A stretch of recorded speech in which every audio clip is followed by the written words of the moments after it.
I'm going to move on now to Delia Mattis, who will talk about the Stop the Edmonton Incinerator campaign. And Delia is from Black Lives Matter Enfield, Stop the Incinerator campaign and Kill the Bill official campaigning group. So really looking forward to hearing from Delia about the campaign and what they're doing. Over to you, Delia.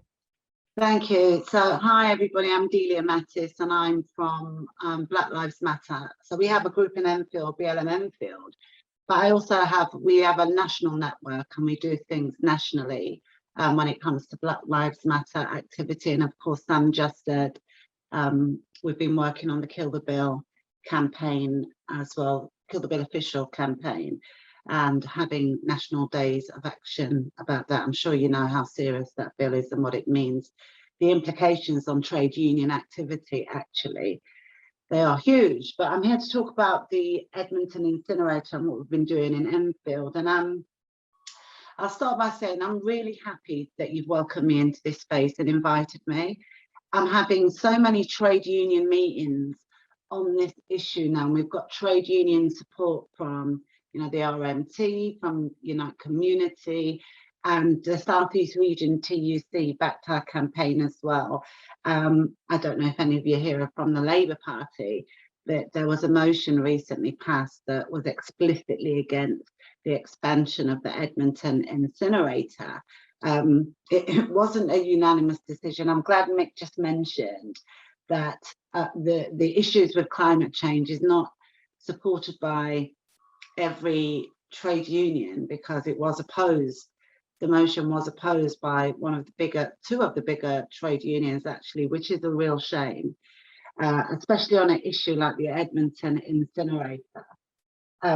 Why is Black Lives Matter involved in an incinerator campaign? Well, because it's a Black Lives Matter issue. Climate justice is a Black Lives Matter issue. There's no climate justice without Black and brown voices in the debate. And I think what's happening now, I know Assad said earlier how long he's been in climate justice activism, but I think we all have to recognize that Black and brown people have not been heavily involved in the debate. It's getting better now, and I'm happy to see the work around that. But for a long time, Black voices or Black people didn't feel like there was a space for them in this debate. And so we have to do more even to change that and to make sure that communities feel like not just that they're represented, that they can come into a space where they feel comfortable and they can speak on behalf of their community. And that's what we've been doing in Enfield, actually. If we look at, I'm going to get into what's wrong with an incinerator in a bit, but I know I don't need to preach to you about incineration and what's wrong with them. But the campaign in Enfield and in Edmonton has been, in terms of incinerators, it's been the one that people are talking about because there's so much community involvement, because Black Lives Matter are involved. And I have to say that with our involvement and involving the community more, I think it's given, the campaign some more life. It's given it some more platform, some more notoriety, and that is only a positive thing.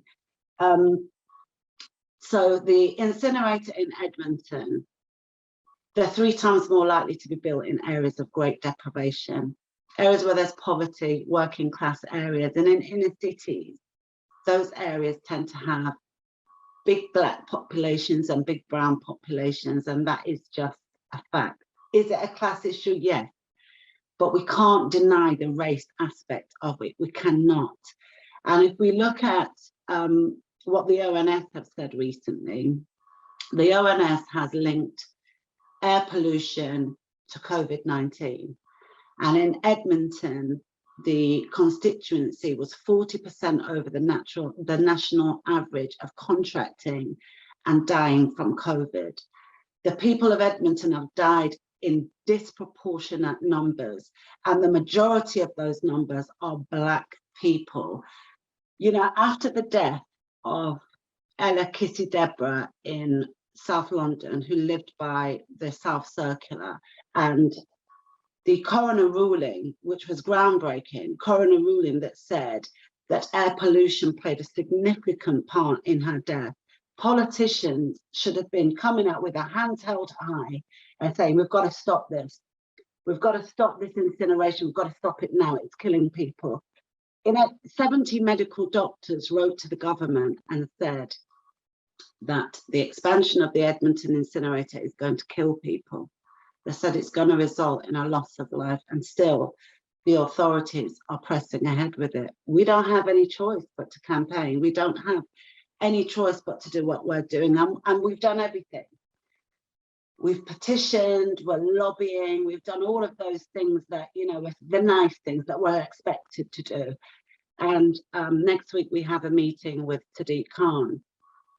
Now, I'm not really that excited by the meeting with Sadiq Khan. I mean, great, he's having a meeting with us, but so what?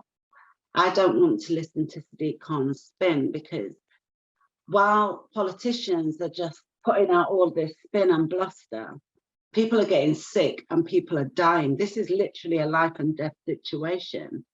So I don't want to listen to any more spin. I want Sadiq Khan to come out and say he is against the expansion of the Edmonton incinerator, and the NLWA have a duty to follow what is now Labour Party policy and drop it. That's what we need to hear from Sadiq Khan. With the NLWA, some of you will know, it's got delegates on there from 7 local authorities. 6 of the 7 are Labour councils, and shadow cabinet ministers have come out and said, I think it's Dr. Alan Whitbread, is it? Whitbread? He said that the age of incineration is over, and that is Labour Party policy, and still the NLWA are pressing ahead. Sadiq Khan did a press release last week that linked air pollution to COVID-19. Alan Whitehead, thanks, Alan Whitehead. He did a press release last week that linked COVID to air pollution. And so if they're doing all of these press articles and press releases, they have to do more for our communities. We don't want to see these things coming out in the press, but nothing happening in our communities. We've got to push them to do absolutely more. So we're glad that the trade unions have got involved, some of them, and we've got lots of campaigning organisations that are supporting the campaign against the Edmonton incinerator. But one of the things is that because of trade union traditions, it's been quite slow moving getting trade unions involved, you know, because you have to have your meetings and the decision-making processes. So it takes quite a while, where the new sort of organic style of protesting, like the Kill the Bill style, the Black Lives Matter style, people are just ready to go on the street. And so I don't know how we can work with trade unions to make sure that we can get some support for our actions sooner than what has been tradition. And on that note, what we're going to do now is take action, because we've done the nicey nice, we've done the lobbying, the petitions, speaking to MPs, knocking on doors. We've literally leafleted almost every house in Edmonton with our campaign against the incinerator, and still they're pressing ahead. So now we've got to take it to the street. But in the run up to COP26, there's lots of things going on in Enfield. On the 25th, there's now a national action against incinerators called Stop the Burn, which is a collaboration of different groups, including in Enfield, Black Lives Matter. And we're taking to the streets. We're going to have a protest, and we're going to have a march to the incinerator, and we're marching down the North Circular, and we're going to disrupt some stuff. And I think when we start disrupting stuff, that's a way to make them listen. If what we've been doing so far, they haven't been listening, I think this is definitely going to get them back around the table. So it will be great if we could get people from the Waltham Forest Trades Council to come on the 25th and support the action. And if I could get a speaker from the Trades Council, that would be even better. So if you could let me know, and Sam's got my details, but it would be really great to have you there. Listen, So the protest starts at 1 o'clock at Edmonton Green Station, right next to the station. I think it's going to be quite big. There's a lot of interest in it, and it's that time when we're preparing for COP26. So we just want as many people there. We want as many people there as possible. You know, it affects Waltham Forest too. We're currently leafleting in Chingford. So we've moved on from Edmonton, and Chingford is the place that gets the next amount of plumes, second to Edmonton. So we've moved on to that. It affects you guys here as well, in Waltham there as well. So please come along. We've got some great speakers. We do want more. So someone from your group would be really, really great to have. If there's any questions that you've got for me in terms of the incinerator and what's wrong with it, that I'm sure you all know, it burns black and orange bin waste from 7 boroughs in a place that's already overpopulated and polluted from the North Circular. We know that particulate matter can travel many kilometres, and people in poor areas tend to be sicker. Children tend to have asthma a lot more in those types of areas. So it really is a huge health risk.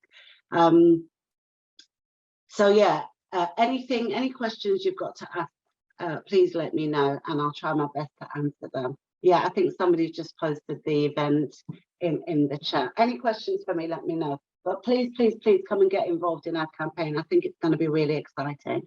Thank you very much.